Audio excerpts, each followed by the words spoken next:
IITian बाबा की पिटाई हुई, रूम में बंद कर दिया, लात घूंसों से पिटाई हुई और डंडे से भी पीटा गया। उस पिटाई से आहत होकर बाबा बहुत रोया, जनतांत्रिक तरीके से धरने पर भी बैठा, थाना प्रभारी के नाम तहरीर लिखा और कहा कि हमें बुरी तरह से मारा गया है, बुला करके पीटा गया है, धोखे से मारा गया है, हमारी जान चली जाती, किसी प्रकार में बच गया हूँ। लोग थे, एक डिबेट होना था। अब बाबा का आरोप है कि हम जब न्यूज नेशन के कार्यक्रम में गए, सब कुछ ठीक ठाक चल रहा था, कार्यक्रम शुरू ही होने वाला था, तब तक न्यूज नेशन के लोगों ने हमारे साथ अभद्रता किया। इतना तक तो ठीक था, हो सकता है बाबा से कुछ और उगलवाना चाह रहे हो, ऐसा बोलने के लिए तैयार न रहा हो, जो भी स्थिति हो मुझे नहीं पता। उसके बाद क्या होता है, बाबा बताता है कि भीतर कुछ भगवाधारियों का प्रवेश होता है और भगवाधारी गाली गलौज करते हुए पीटना शुरू करते हैं। पीट करके अब बाबा अकेले करेगा क्या, जब सारे लोग एक तरफ हैं, बाबा अकेले हैं, बाबा कोई फाइटिंग फाइटा तो सीखा नहीं है। तो बाबा जाते हैं नोएडा सेक्टर 26 में, देते हैं तहरीर। पुलिस ने मुकदमा दर्ज नहीं किया।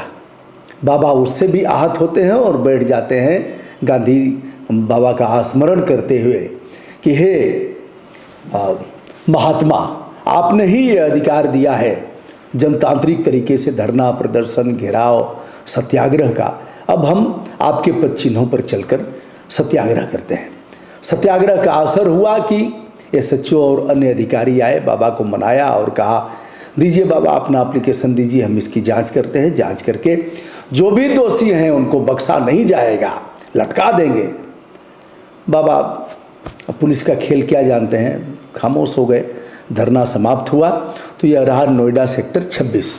अब बाबा मुंबई से आईआईटी करने के उपरांत चले जाते हैं कनाडा में, और कनाडा में नौकरी करते हैं, अपने बहन के यहाँ रहते हैं, वहाँ से फिर आते हैं कनाडा से तो भिवानी में कहीं नौकरी किया। और उसी दौरान किसी से आध्यात्म के बारे में चर्चा हुई और फिर वहीं से रुझान पैदा हुई।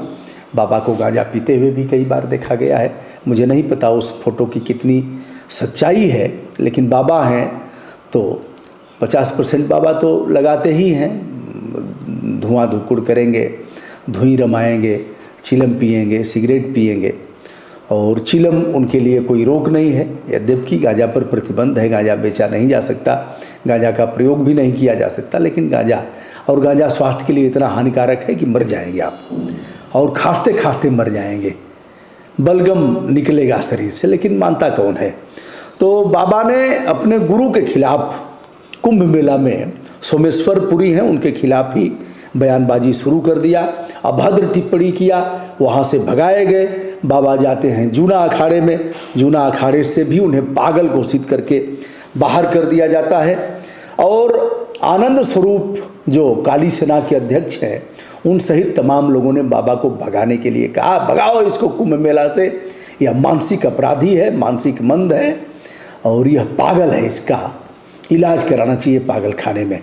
फिलहाल भगवाधारी और कुछ अन्य लोगों ने बाबा को पीटा है, लात घूंसों से पीटा है, डंडे से पीटा है। बाबा आहत हैं। पिता कहते हैं कि पढ़ने में बहुत होशियार था, इस तरह से पीटा गया। तो क्या पुलिस का दायित्व तो नहीं है कि अपराध दर्ज करे? अपराध दर्ज करे, ऐसे लोगों को पकड़े और जो सुसंगत धाराएं अधिरोपित हुई है उसके तहत उनके ऊपर कार्रवाई करे। लेकिन अभी तक जो जानकारी हमें प्राप्त हुई है उसके अनुसार कोई अपराध दर्ज नहीं किया गया। हो सकता है अपराध दर्ज किया गया होगा, आगे क्या होगा या तो आप भली भांति जानते हैं, समय ही बताएगा। फिलहाल आईआईटीएन बाबा बुरी तरह से पीटा गया।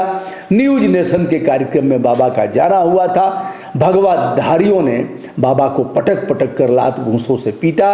अकॉर्डिंग टू बाबा, आईआईटीएन बाबा, उन्हें देवमूर्तिनंद सरस्वती ने डंडे से भी पीटा। दोस्तों, मैं हूं ब्रजभूषण दुबे, संपूर्ण आदर के साथ हमारा प्रणाम।